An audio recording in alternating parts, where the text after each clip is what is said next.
All right, hi everybody, and welcome to Big Picture History, American history in one lesson. My name is Mr. Powell. I am the creator and teacher of History at Our House, a homeschooling curriculum for students from 2nd all the way to 12th grade. And I created Big Picture History, these one-lesson histories, in order to show people out there why I love history so much and why I think it's so important. And also hopefully to relate a certain amount of interesting knowledge. The sad truth is, nowadays, most people think that history is boring and useless. I did when I was a kid. And that's because historians have taught us that history is merely the study of the past. That's kind of most people's working definition of this subject. And so people think that what you're learning from history is the way things used to be. You're learning about the past. You're learning about other people in other places and how their life was in other times. Right? And that's not your life here and now. So not surprising that people would think that history is useless. Because in order to live, in order to take practical actions in one's life now, right, you need knowledge pertaining to now. Right? You need knowledge that's about the world that you are in. And so, well, how do we do that, right? Well, it's strange because some teachers looked at history a while back and they said, oh, history is about the past, that's no good. Let's make a subject that's about the present. And they called that social studies. The idea was it would be more useful because it's about the present. But it turns out it's even more boring and useless than history. Because social studies is all these fragments, these little separate things about the present. And that doesn't help you to understand anything either. It gives you this sampling, and it's very random. And when students are asked, what do you study in social studies, they say, I don't know. Right? And so what good is that? And so this is no good, right? We have on the one hand this subject that's only about the past, and we have this other subject that's only about the present. And what do we really need? What we really need, what would be useful is if we had a subject that put those things together. And Eric, your comment is well taken here, that something that also helps us by virtue of the fact that a proper kind of history explains the present using the past. It also does something else. It gives us the ability to predict the future. So yes, you are right. The future is a part of it as well. Why? Because we're human beings. We don't live in the moment like poor little animals with their tiny brains compared to ours, right? Our capacity as human beings is to summon the past, our experience, we call it, our knowledge, what we know, right? And then use it now in order to shape the future, right? We have this capacity that spans all time. So we don't need subjects that only deal with one little fragment of that. That's useless. Right? So what we really need is one that tells us about the world that we live in using the past as a tool. And if we can do that, then we can come to the same understanding that Thomas Jefferson had. I hope you know who he is, but if you don't, you'll learn today. Who said, history is that knowledge most useful to us. Most useful. Number one, most useful. For doing what? For doing what? What did Thomas Jefferson do? Well, we're going to see. Right. Okay, so that's what Big Picture History is about. Now, did you notice that the motto of Big Picture History is see the forest? Anybody pay attention to that? Does anybody know what that expression means? Go ahead and raise your hand if you like to. Right? Eric, go ahead.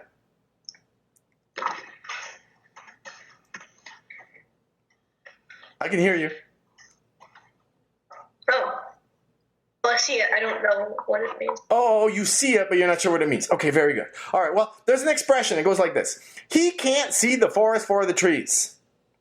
If you can't see that, right, what does it mean? Keep yourself muted, Richie, okay? All right, what does it mean? It means you can't see. All you can see is the details. And you can't see the big picture, i.e. the forest. Now, this is how people feel when they only learn about the past or they only learn about the present in these subjects that don't really work well to combine them and explain the world, right? What people do is they encounter facts in the past and they see a tree and a tree and a tree. That's the metaphor, right? That's what a fact is, like a tree here, right? And then they encounter news events in the modern world, and what do they feel like? Well, here's another tree. Here's another tree. Oh, look at this tree. And they spend a lot of time looking at the details in the bark and the leaves and everything on each tree. But what can't they get? What can't they see if they're always just studying and analyzing these little things? What can't you see? Get it? In the metaphor, what would be the thing that you're missing? Anybody following me? Joseph says the big picture, but what's the metaphor for the big picture here? Richie? Go ahead. The forest. The forest, exactly. They can't see the forest. So that's why I chose this motto, because people feel that way about the past as well. They feel that the past is just full of facts. It's just so full of facts. And it's the older students here, right, who have studied history more. I made this class for students from 8. And I don't know, I think grown-ups could enjoy this class. Depends on whether or not you're kind of open to this perspective that I'm bringing here. But I made this class for kind of 8 to 18. I'm now saying kind of 8 to 15 because I'm not sure if older students necessarily want to hear my style of presentation. It's maybe a little bit simplified, and if you're getting ready for college and you feel like you need to memorize 5,000 things, then this approach might not really feel like it's all that great to you. But I made this course for students of different ages, and I wanted to speak to how you see history at your age, and probably the older students here feel like, I hope that you have this sense. This frustration. I know I did, and I know that all the students around me did. The frustration I'm talking about is history is so full of facts, and it's impossible to remember them all. It's impossible to know them all, and it's so frustrating because grown-ups want you to read these 1,000-page textbooks, and what is up with that? They're obviously confused, right? Because that's useless. All you're doing is cramming your head full of stuff, and then what do? After you take that test, in order to jump through that hoop that the grown-ups are putting there, right? What happens? John, turn off your camera, please. What happens after you've taken that test? Have you had this experience yet? The older students especially, where you had to regurgitate all those facts? What happens to them? Well, I'll give you a preview in case you don't know. You're going to forget all of them. And then you're going to look back on that experience and you're going to say, boy, history is a dumb subject. Why are grown-ups making me do this? They're making me memorize useless information, waste a lot of time and energy, and then I forget all of it, and then I go and I live my life. I hate that. I literally hate that, and I'm not afraid to use the word hate. I hated it when I was a kid. I've hated it my entire adult life. As a historian, I don't want to do that to you guys. I don't believe in that. I think that's totally, totally wrong. And there's got to be a better way. So I've been working a long time to find the better way.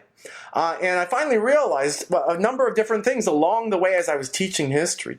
One thing I encountered was a really good explanation. Well, actually, I pretty much had to come up with the explanation, but I found a really good word to describe this problem.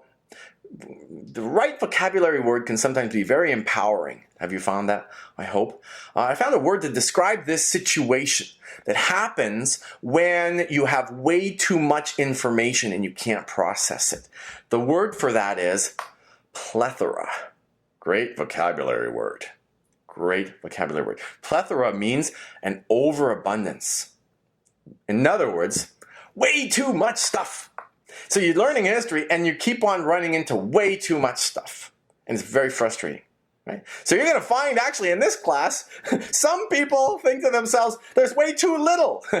So I can't help that, all right? You know, I got one class to talk to you guys, and welcome back, Eric. I got one class, and I only want to show you the best stuff that I have ever seen, right? So I'm not going to waste your time just trying to cram more and more and more into this class, and by the time you're done, you're dizzy and you can't even figure out what I was talking about. I'm really going to give you the fewest facts I can possibly give you, but the most organized ones I can possibly give you as well, because I want to connect the past and the present, All right, I want to give you a very special kind of fact. Because if we can do that, if we don't make the mistake of studying all the wrong facts, then we can see the forest. And here it is. I mean, this is just a representation, a symbol of the forest.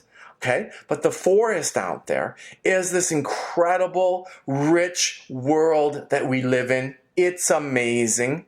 You live in a fantastic world, and I hope that you haven't been discouraged too much by the way that history teachers make it boring. And teaching and education nowadays, people are really struggling. I hope as homeschoolers in particular, you understand that your parents are fighting in order to give you the best possible, even though there's a lot of confusion out there about education. And the world is a wonderful place. We have all this technology, the internet, which makes it possible for us to speak, whether we're on the West Coast or on the East Coast or on the Third Coast where I am.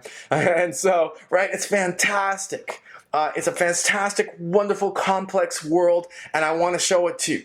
And so these are all the big picture histories, by the way. They're coming up. American history is number 1. I'm going to give you more, and I hope you'll be there for some of these other ones as well. I hope you're excited to see those. So, which facts do we study then? This is really tricky. Which facts do we study in order to learn about the past? Well, I came up with a kind of silly way of explaining this. I hope it doesn't throw off too many people because I happen to be a goofball, and it's just my way. So let's see if you guys will identify with this, or you'll just have to tolerate it. So anyway, what facts do we study, right? How do we know which ones to study? Because there's too many. What's it called again? Quick, short-term memory quiz. What's the word for way too much stuff? I see one hand up. What's the word for way too much stuff? Joseph, don't give it away. Samantha, go ahead. Plethora. Okay, thank you. All right, I hear you already giggling, so that's good. You're putting up with Mr. Powell's goofiness. All right, so way too much stuff. All right, well, so now we got to get to the good stuff. The important stuff, not the waste of time stuff, right? So which ones are important in the past, right? Most people do understand this. It's just something that they have trouble focusing on and really taking seriously at every step of the way. And so here's a good example of, right, which one of these facts belongs in history. 2 things that are facts, right? The Founding Fathers' Declaration of Independence, 4th of July, heard of that maybe, right? And George Washington, what he had for breakfast. This is an official portrait, by the way. There's no photoshopping going on. Very famous, called the Porridge Presidential Portrait. You believe me? Okay, anyway. So which one? All right, maybe nobody wants to take that seriously. It's supposed to be a little bit of a goofy example, right? Which one of these things belongs in history? Some facts, we just throw them out, right? Sarah, did you want to comment? Go ahead. I think Go ahead. the independence deserves to be in history, and George Washington had for breakfast doesn't really need to be in history since it's not important. There you go. There you go. You now understand. You already get this, what's called a standard of selectivity. Hey, for the older students here, great phrase. What's your standard of selectivity? Importance, which means, does it have any relevance to me in my life right here and now? Right? George Washington's breakfast does not, I'm afraid. All right, so another example, right? Here's an event. Does this go into history or not? The United States is attacked by the Empire of Japan, right? Quick pop quiz. Which war is this a part of? Don't type it. Go ahead and annotate it. Go ahead. Those of you who have the annotation power, you can point to the right answer. Go ahead. There's a guess. There's another guess. Any other guesses? 2 good guesses. Anybody else want to go out on a limb? Japan attacks America. What war was that? Back and forth on that one. All right, well, I'm glad I can help. World War II is the answer. Yes, right. So America was attacked. Well, does that belong in history? That America entered the greatest war of all time? Or does it belong in history that the president liked to wear brown socks? That's not photoshopped either, right? Okay. All right, so now you know just how goofy I can be. Yeah, so it's pretty bad, I admit it. Okay, so anyway, right? So what's your standard of selectivity? Most of history, in fact, most of the plethora, you can just toss it. But the question, of course, has to be, how do you figure out which ones are the most important? Right? And so I call these facts the top most important facts. I call them historical anchor facts. So think of an anchor, right, which keeps a boat in place, even though the waves are smashing you and you're going to sink. But no, you have an anchor, right? And so anchor facts, why are they special? Well, because they show us the connection between the past and present. So that's what we're going to be looking for today. Right? So not just on society, Joseph, that's a good way of putting it, but I would say more broadly, impact on the present. All of it. The whole world we're living in now. Right? So, yeah, this is the key. Between past and present, we're looking for the connection. All right, so let's talk about the first anchor fact. Let me see here. I got to get my notes ready. I got all carried away. All right, so first anchor fact is, in any particular history, is always about the present.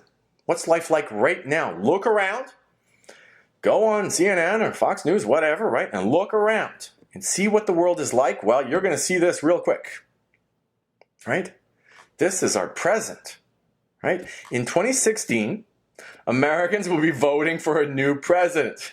And by the way, keep the politics out of it, okay? I know, I can appreciate that some of you might have a feeling one way or the other. Part of being a historian, by the way, and studying history properly is putting those emotions aside and understanding, focusing on understanding. Okay, so let's focus on understanding. Americans are going to be making a really, really important choice. And what does that choice have to do, right, with the world? What is that choice? What is the importance or significance of that choice? Well, the anchor fact that's going to start our history that we're going to talk about today is that the United States of America is a very particular kind of country. It's so important in the world because it's out there in the world trying to champion democracy, right? You hear this all the time from presidents to president to president. And they talk about this and they want the world to embrace this value. A lot of people don't have it, like China doesn't have it. Other countries in the world don't believe in it. But the United States stands for that and is out there championing that. And this has led to a lot of confrontations, a lot of problems. And we're stuck right now in a period which sounds really terrible. It's not as bad as it sounds. But we're in a period right now which has to do with something called terrorism. And that began in the year 2001 with the attacks of 9/11. And terrorism has to do with people who have interpreted the religion of Islam in a certain way. And so if you're interested in that particular history, by the way, Big Picture History will be talking about that. So that's number 4 in the series.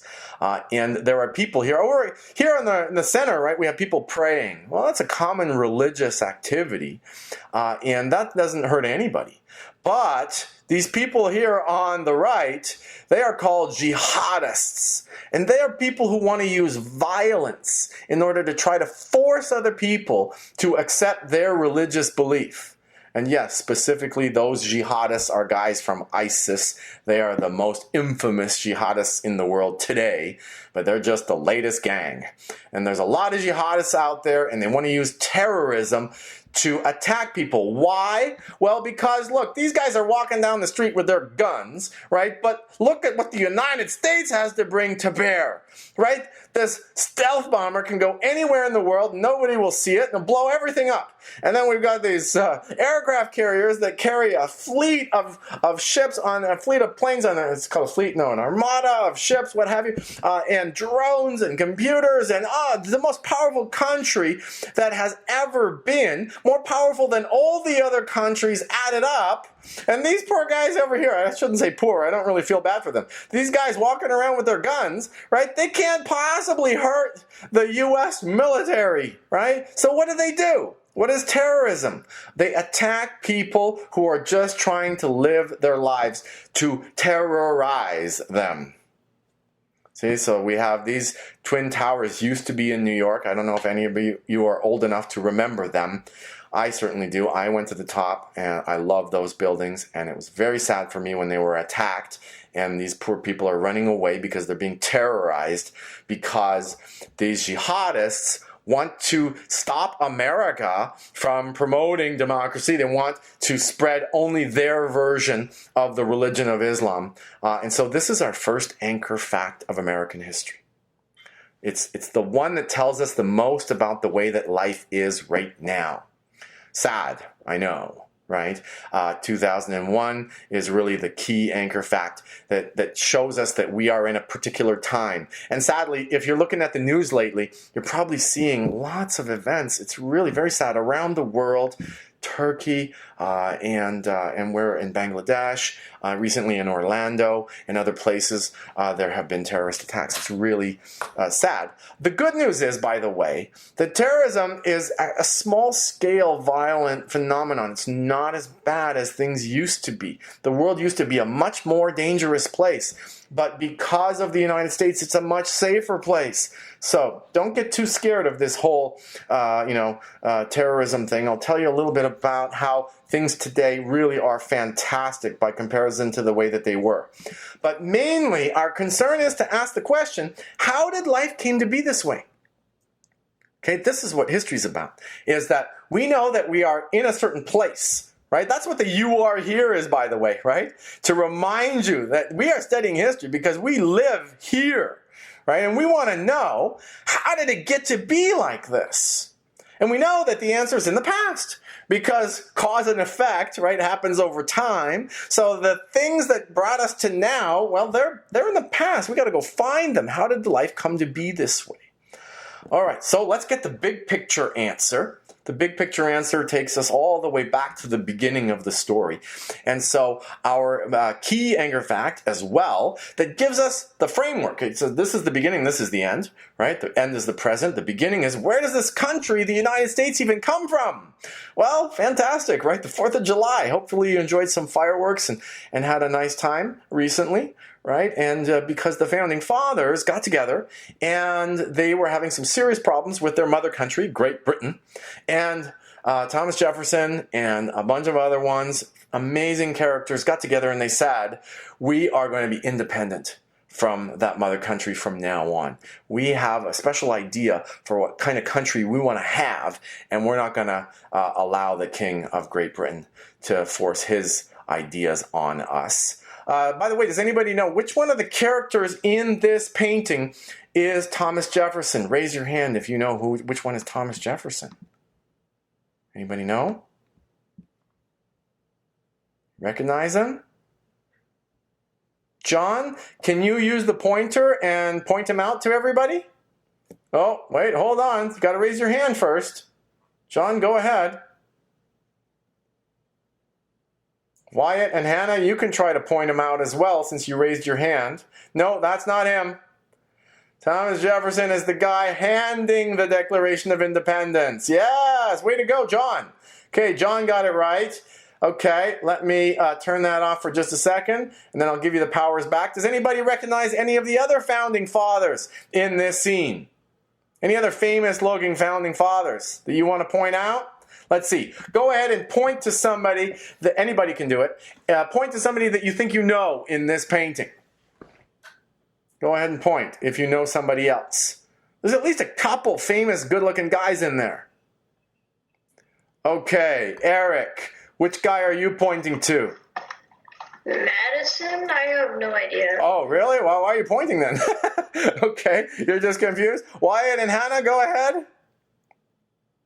Thomas Jefferson. Oops. No, Franklin. Ben Franklin, right? Yeah, the shorter guy there, the older guy next to him is Ben Franklin. And I'm going to point over here to another guy. This guy over here is the second president of the United States. Who knows who was the second president of the United States? Samantha?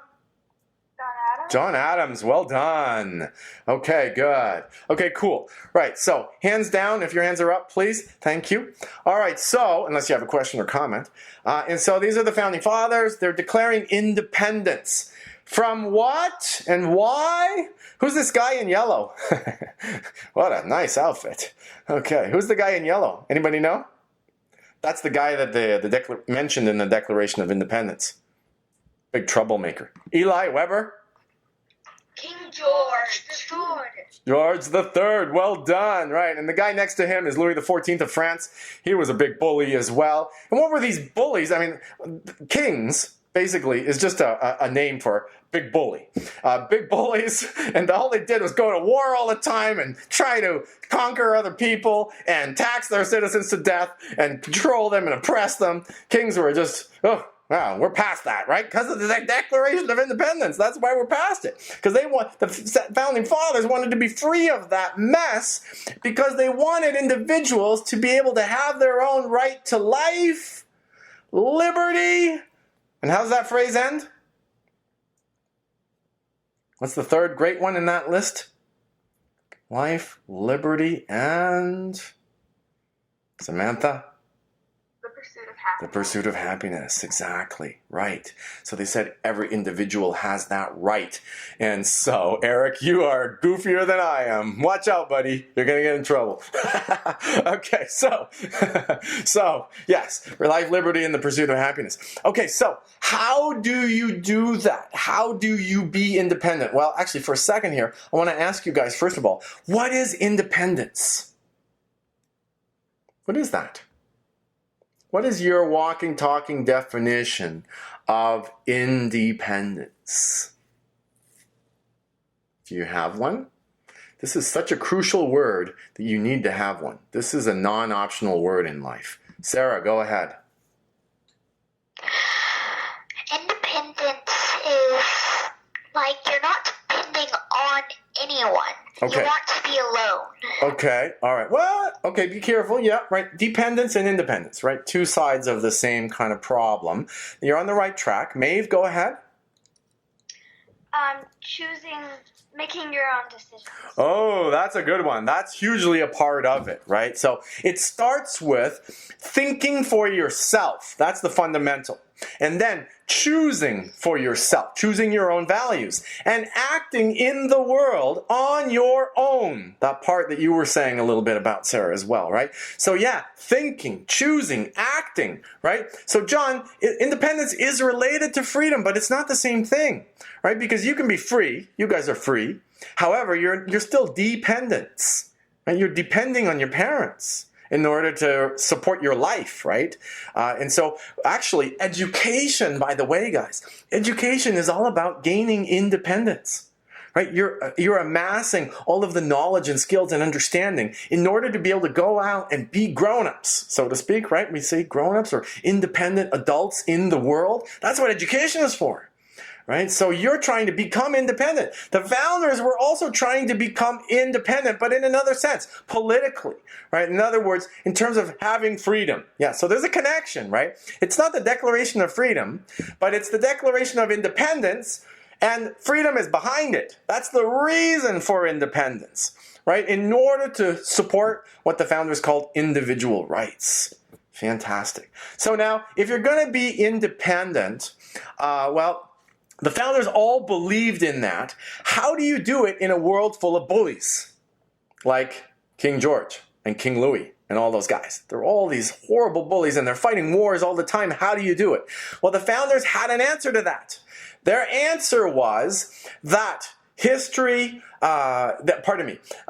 answer was that the United States has to be politically separate. Okay, their answer was political separation. All right, so you guys have a question about history through art? I teach history through art. It's a kind of class that I teach as well, and there's going to be more of it coming on OutSchool, and I'm going to teach you guys what this painting is all about. So if you like art, I love art almost as much as history. So if you like that, I'm going to teach you what this painting shows us, along with a lot of other great ones. This painting has George Washington in it. He's the leader here, crossing the Delaware River, fighting as a part of the Revolutionary War. But actually, I showed you this painting because independence and political separation is named after one of the founding fathers in this painting, but it's not George Washington. Anybody know which it is?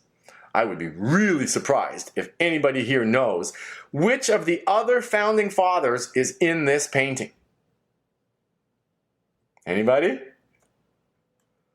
Eli Weber, your hand is still up, but put it down for me, please. I don't think you're answering this. This guy right here is one of the founding fathers.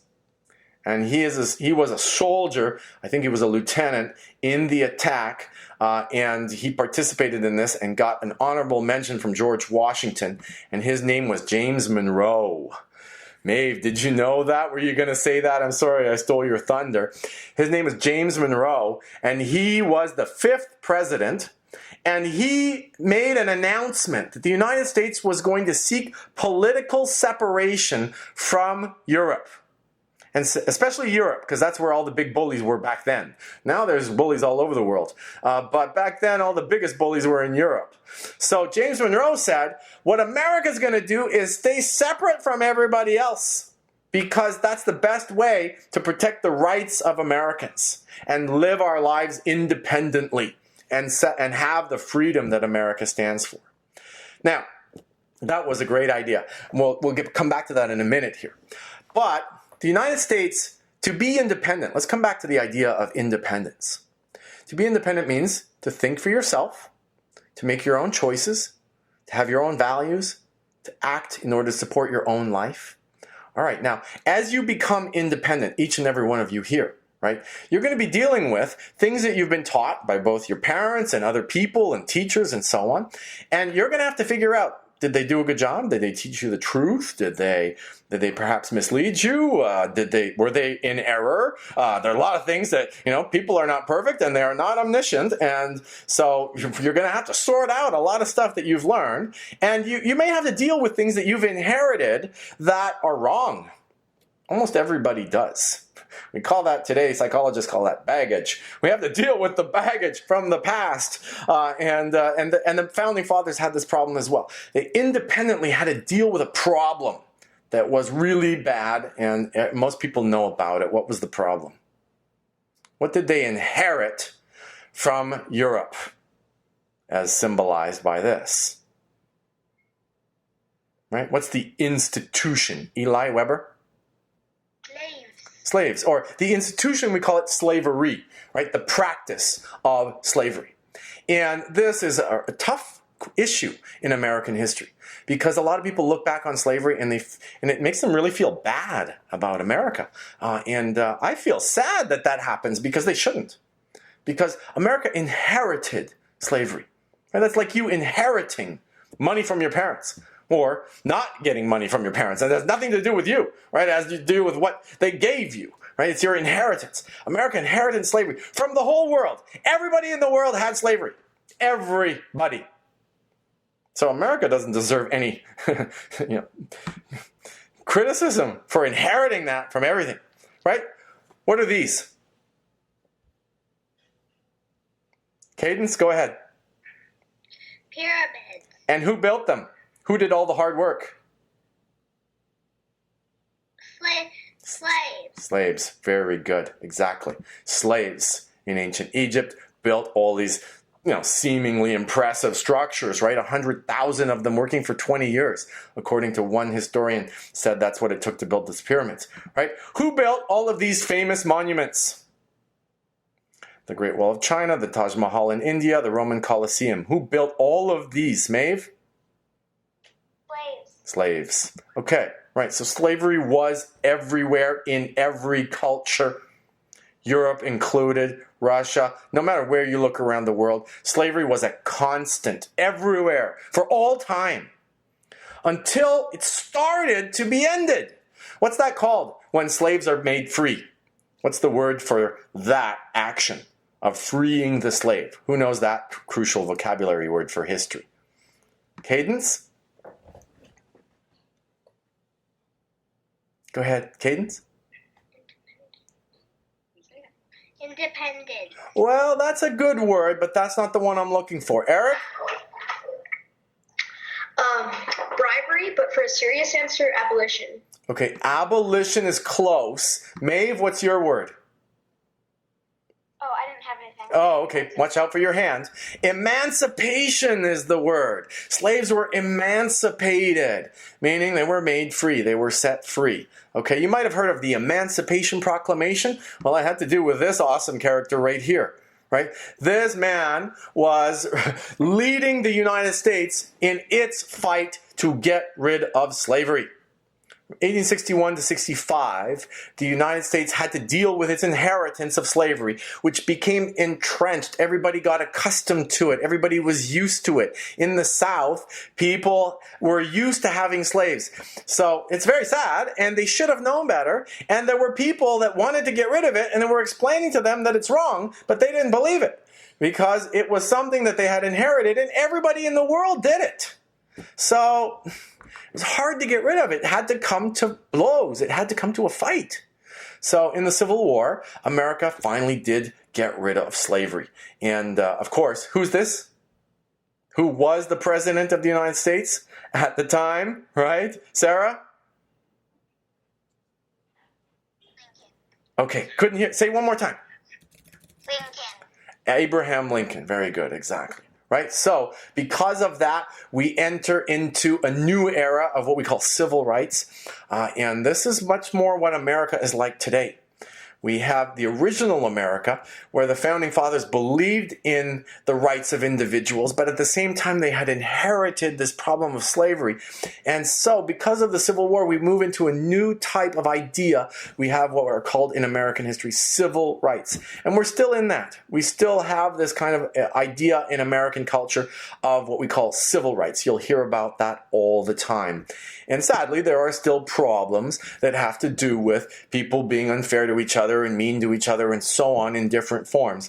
And so we have this issue of civil rights to this day.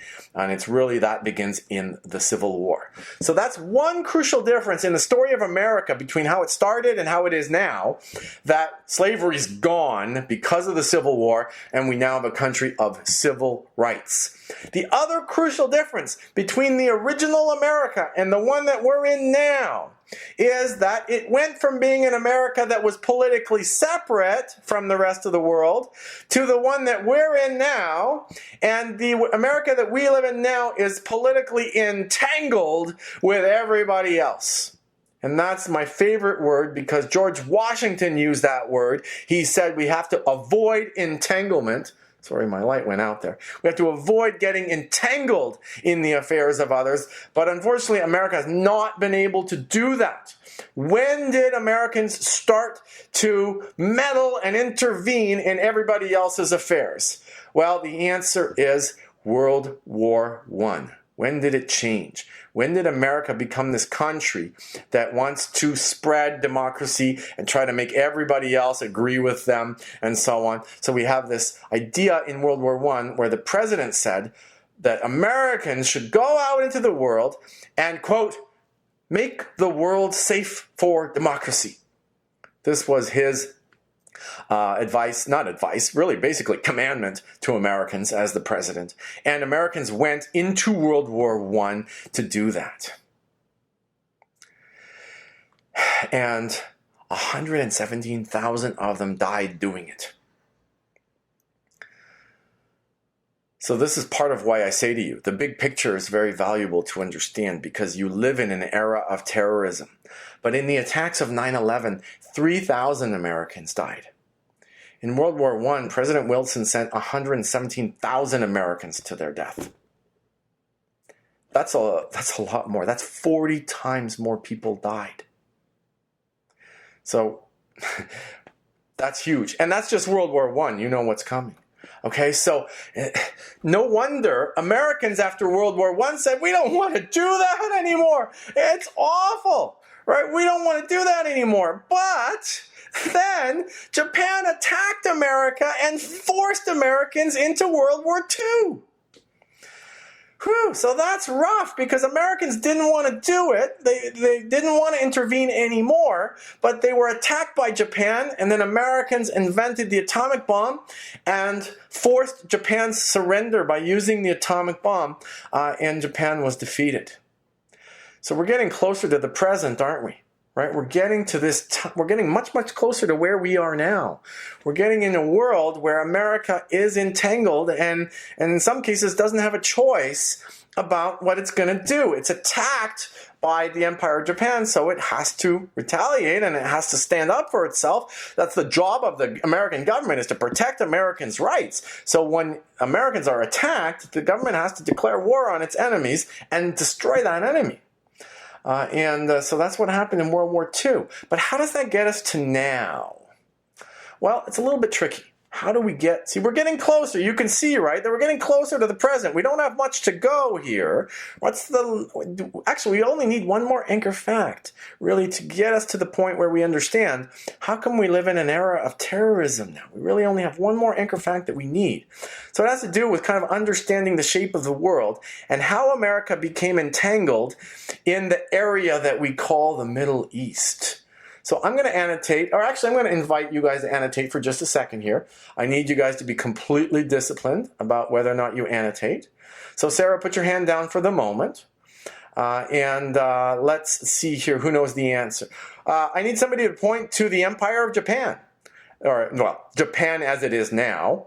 Raise your hand if you want to do that. Ooh, Samantha and Eric are already jumping in. I would rather have you guys raise your hand so I can choose somebody, please. Okay, so no more clicking. So Eric, go and fix your arrow and point it to Japan where it belongs. Now raise your hand if you know where Germany is, the other enemy of the United States in World War II. Raise your hand. John, go ahead and point. Go ahead and point. John only, please. Perfect. Nicely done. All right, you got it exactly right. Okay, put your hands down unless you're answering the next question. Where is Russia? I'll tell you why I'm choosing Russia. Maeve, go ahead and point to Russia, please. Okay, good. So you guys know where Russia, Germany, and Japan are. I'm bringing all this in here because the United States decided that Russia should be its ally in World War II against Germany and Japan. Those were the enemies, and Russia was fighting against those enemies. So the United States used a kind of rule, a classic rule that people use to guide their behavior when fighting wars. And the rule goes like this. Put your hands down if your hands are up. The rule goes like this. The enemy of my enemy is... How does that finish? Samantha? My friend. My friend. Okay. That is a lie. Okay, you didn't say it, Samantha, but it's a lie. The enemy of my enemy is just my temporary ally. But, so Russia, was Russia America's friend? Anybody know? To this day, it is not. Why? What kind of government did people in Russia have that was completely the opposite of freedom? Who knows? Joseph, go ahead. What's it called? Communist. Yeah, it's communism, right? Form of government where basically the government controls everybody's life. It's awful. It's the opposite of freedom. And so, no, they were not our friends, but the United States chose to be allies of Russia. And then after the war, what happens when you defeat the enemy? What happens after you defeat the enemy and then you have this temporary ally, but they're not your friend? Guess what happens? Then the ally becomes the enemy. This happens all the time in history. All the time. The temporary allies become enemies. So, I'm going to be the only one to annotate from now on here. So I'm just going to take back that power. And so we got this country, Russia, which is really huge. And it's a bully. So it's going to attack, it's going to be threatening to attack Europe. and the United States wants to stop that. It's going to be threatening to attack East Asia, so the United States wants to stop that, put a line there. And then, what do we call this region here inside the rectangle? What's that called in the world? In the rectangle. Eric? Europe. No, careful. In the brown area with the blue rectangle is something else. Samantha? Middle East. The Middle East, right? So here we have this huge country, Russia, and it's threatening all its neighbors to force them to become communist. And the United States comes in and it says, well, we don't want the world to be communist. And says that we're going to protect everybody from that. And the president who made up this new idea, a new doctrine. Nobody stopped me when I used the word doctrine earlier, but I hope you know what that is. A doctrine is a set of ideas. Presidents make doctrines. They make these organized sets of ideas for how the country should be. And Harry Truman made a new one. So we got James Monroe making one way back at the beginning of American history. And now we have Harry Truman making another one. And he said that the United States should make the world safe from communism. That should be its mission. Okay? And so this is what takes us to the world that we live in, unfortunately, because we have the United States trying to protect the world from communism. All right, so Russia wants to conquer everybody. And over here, there's a lot of stuff that Russia would like to get. Anybody know what is under the ground, under the sand of Arabia and under the mountains of Iran and so on? What's all that good stuff there? Wyatt, Hannah? Oil, right. So the United States wanted to protect that, stop the communists from getting it. The United States wanted to help the people there avoid being communists. The United States also wanted to help this little sliver of a white country here. Who knows what country that is? That the United States wanted to help after World War II. What's this tiny little country right here? Joseph says Israel, exactly, right? So the United States wanted to kind of police the Middle East along with the rest of the world for these reasons. Now, communism failed. Russia stopped having communism. So in a way, the United States succeeded in that. But the people in the Middle East were not friends of America. And in particular, the people who want to do jihad, the jihadists, right, who want to force everybody else to accept their religion only, are not friends of freedom. Right? They don't believe that everybody, in America, we have this belief of religious freedom. But jihadists believe the opposite. So once again, we have temporary allies fighting against communism, but then they become the new enemy. They don't like having America there helping the country of Israel. They don't like America policing these countries and taking oil and protecting countries there and so on. So how do they get rid of this powerful superpower that is controlling the world and making it safe for democracy? They can't do much. They're not powerful enough. But they can attack using terrorism. So this is how we get to the world that we're in now. We get to the world of terrorism because we have the jihadists and they cannot defeat this superpower and they want to hurt Americans. They want to try to get Americans who are about to vote for a new president to say, let's not be the world police power anymore. Let's not protect the democracies of the world and so on. And let's not stop these terrible people from conquering all these countries and inflicting all this horrible punishments on everybody that doesn't accept their way of believing that religion. So very sad that they are like that, but the United States is doing its best to stop them, and that will continue to be the case in your life. As a result, there will continue to be more terrorism. Sadly, that will be a part of your life. And now you can kind of get a sense of how did we get to this place?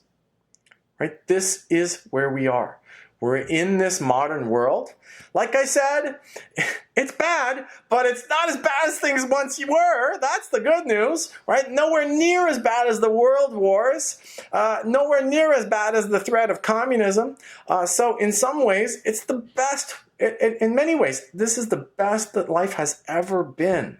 So even though we are in that era, I hope that you do understand that particular truth and enjoy that. So we've gotten to the end here. I just wanted to point out that, well, it's the end for today. These are the anchor facts of American history, but obviously just the beginning, right? So if you've learned something that you really enjoyed here and you're thinking, well, what else can I do? What else can I learn? Where can I go from here? Well, one part of the answer is, there's 4 different paths you can take here. One is you can learn more big picture histories, and they're all free. So if you sign up for those, you can learn about China, and you can learn about Europe and other parts of the world. So you're certainly invited to do that. I'd be happy to have you again. You guys were a great audience today. The other thing you can do is you can get ready to study this, what I call level 2, level 3, level 4. I'm going to be offering follow-up courses to this. Some of them just 1 lecture. Level 2 is just 1 lecture. Level 3 is 3 lectures. It gets longer and longer, more detailed, so that you can get a really great understanding of American history if you want to pursue that. And then the other kind is Native Americans and European discovery and colonization and other wonderful themes studied through art. So that's exciting. I love art, and I hope you can join me for little unit studies of history through art as well. And then finally, History at Our House, the ultimate history resource for homeschoolers. That is my top product, and I've got American history available to you by screencast like this, recordings, and I'm also teaching European history live in the coming year. So if you're interested in really having a whole year of this kind of good stuff, then please join me. I'd love to have you. All right, so I'm going to leave you there. Thank you very much for attending. It's been a treat, and I'm very happy to answer any questions you may have here at the end. About this, about this, or about any follow-up products or any comments you may have. I'd be happy to hear them. So just go ahead and raise your hand.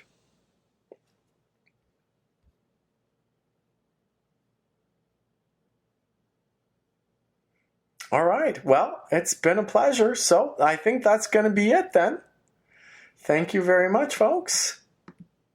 Hope to see you again. Hope to talk to you again. Bye for now.